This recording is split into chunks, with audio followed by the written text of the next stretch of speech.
This video is brought to you by my patrons and viewers like you. Greetings, groovy people. Welcome to Blue Dragon Art, where I, Blue Dragon, talk about indie art and webcomics and just various things that I think help out people who are working in comics or that I'm interested in. This week should be a pretty quick video. If you can't tell by my voice, I'm getting over being sick. I had a sore throat since last week, but it's starting to get better, which is why I'm recording this audio, because I felt like it. I wanted to get the audio out of the way. So what we're going to be doing this week is tackling one of my worst nemesis, the Beta Flash. Those of you who have been around the channel for a while may recollect my lamenting the difficulties of inking the Flash effect, which is so important for comic storytelling. But I needed a Beta Flash for a comic panel in my free webcomic, Dark Horse. It's Not Safe for Work. The links are down in the description. It's a post-apocalyptic magical girl fantasy. You can read it if you like, if you're of age. And since I needed this panel and I didn't want to use somebody else's effect, I want to be better at making my own effects, especially since I will be selling them, and when I redo things I have to go back and add my own shit to the comic so that I can get it in print. I figured I would just bypass all that by forcing myself to learn how to do these effects.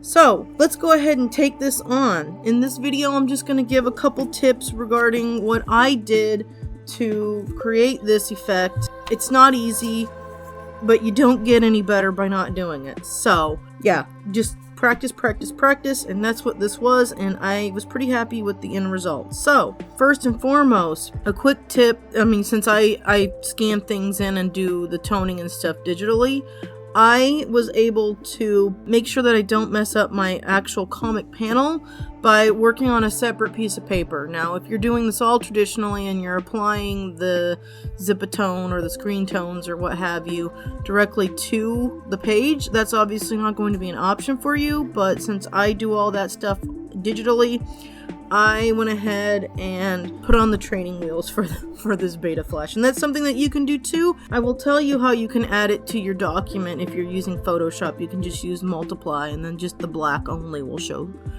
through, and the white won't cover up your artwork. Unless you want it on the bottom, in which case you can delete the background of the white, from your comic page. I've been using pen and ink to kind of give me some ideas on how to do some of these techniques, so I will try to leave a link to that down in the description. I'm not sure if it's still in print or not, but that's what I used for the instructions for this video. So to begin, I pick a focal point for the Flash, and I marked it with an X, just a graphite X. I also put a circle around that X, using the middle of it as the focal point for the circle, and that's so that I knew how far in I wanted the flash lines to radiate. I didn't want them to go past that circle.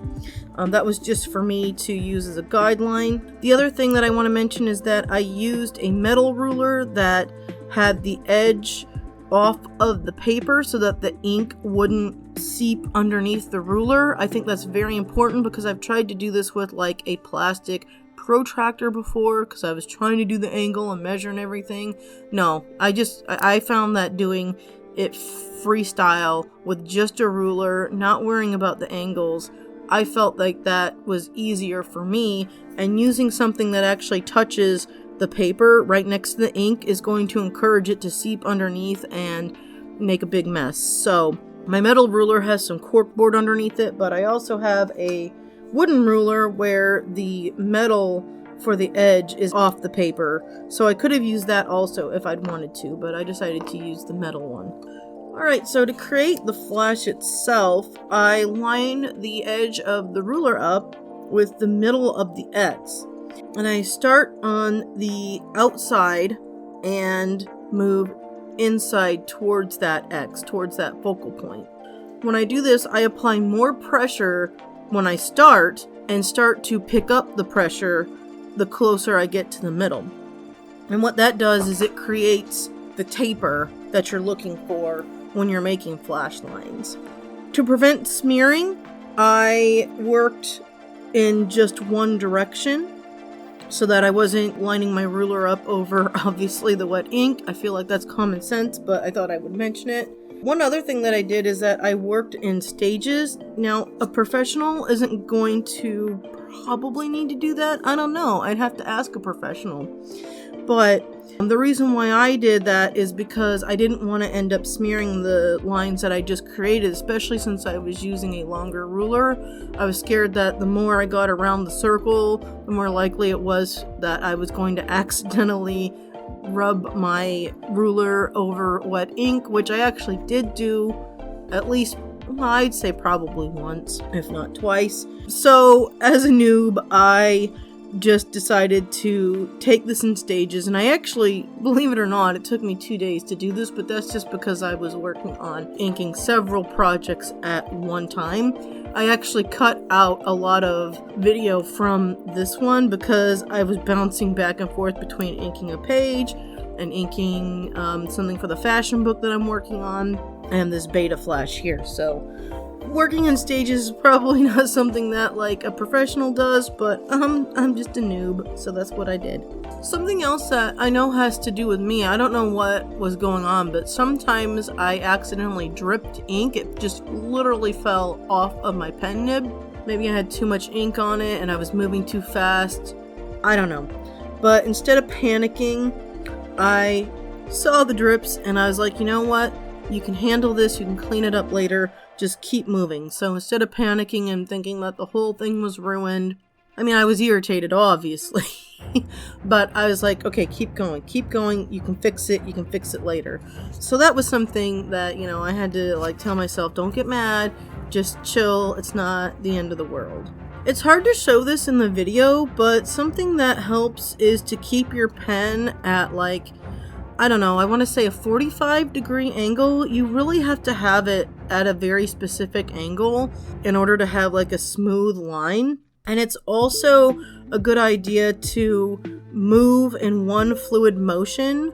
Maybe not like super fast, but at least fast enough that you're not like getting shaky or having a squiggly line. You put your pen down, you put the pressure down, and you pull it towards that middle, and you lift, and you do it all in one fluid motion rather than careful and slow. In my opinion, I think that helps keep the line straight as opposed to giving it the opportunity to get kind of shaky and wiggly, which if you're inking too slow, sometimes that can happen. For some of the lines, I thought it would be cool to vary my pressure, and so I pushed even harder than I normally would so that I would have the thicker line that splays the nib a little bit more to give you that thickness. It's one of the nice things about using dip pens, at least this type of dip pen, not like a glass dip pen, obviously that's not gonna be able to vary the width very much, but with one like this, I was able to push down even harder than with the other lines, and I think that was nice because it added emphasis and varied the lines a little bit, and I think that really added to the effect. So that's a tip that I have. In order to create that quote-unquote jagged edge look with the white spaces, you know what I'm talking about, where like it looks like there's little triangles radiating out from the middle. Or if you're looking at it, the other way, you've got black triangles. What I did to kind of remind myself to create that back and forth jagged edge, as I'm calling it, is to kind of group up the flash lines and build it up to a point and then take it back down. Essentially, not just tapering the individual lines themselves, but also bringing the flash edge to a point and making it look tapered itself. I hope that makes sense. I'm not sure if I'm describing that very well, but that was something special about this specific type of flash that I have had a lot of difficulty with in the past. And that's why I created that circle around the X as kind of a reminder to not go too much further in from this graphite circle so that I could create that jagged effect and make it look like the space in the middle is radiating out. I hope that makes sense. I hope that I'm describing that well. For the final touches, after the ink had time to dry, I went through and I cleaned things up with acrylic white gouache. In some cases, that was covering up the blobs of ink that fell onto the paper. In other cases, I'd smeared a little bit. And in other cases still, there were lines that I didn't particularly like that I messed up on.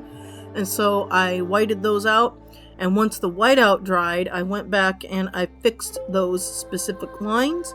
Those were kind of my final touches before scanning it all into the computer. And once I was in the computer, I kind of cleaned things up even more. I really wanted to do most of the cleanup before the computer because I don't have a stylus. I use a mouse, and I'm not particularly good at drawing with the mouse. I've gotten better with my cleanup. I've gotten better using the mouse to draw things, but for the most part, I only like to use that minimally, if that makes sense. So I did my final little bits of cleanup in the computer, and I even played around a little bit with like duplicating the layer and, getting rid of the white, multiplying that layer, and transforming and just moving the lines a little bit off to make it look a little bit thicker, make it look like I had drawn more lines.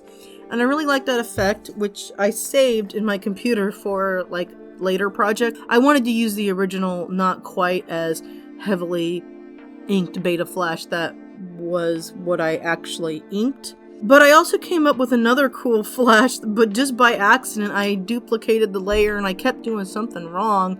But I really liked the weird effect. I'll show it on the screen, what I came up with. And I'm going to put that in my back pocket to use sometime later in the comic. But again, for this specific panel, I just wanted the one that I had inked. And I did a little bit of cleanup, and I think it turned out pretty well. It is definitely more successful than Beta Flashes I have attempted in the past.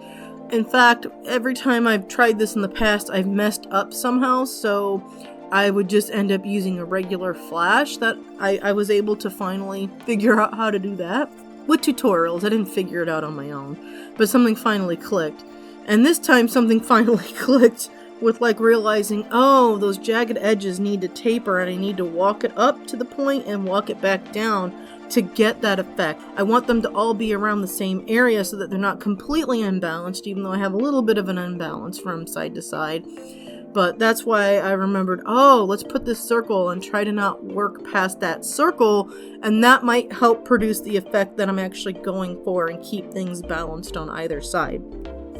So I consider this to be a successful Beta Flash. I hope that the tips that I brought up, kind of walking y'all through how I did it, I hope that if you're working traditionally, or I guess you could even apply this digitally too, but if you're struggling with the Beta Flash like I have, I would still argue that I'm not like all that great. I've only done it successfully once. I hope that like kind of talking it through like from my experience as someone who's not a professional and kind of talking about the hiccups and problems that I had creating this, I hope that that helps better explain how to do this for some of you who are like beginners out there, kind of like me, when it comes to like making effects of this nature. And I think that wraps up this video, so again, I hope you found it useful. Until next time, peace and love, fare you well, and keep on trucking.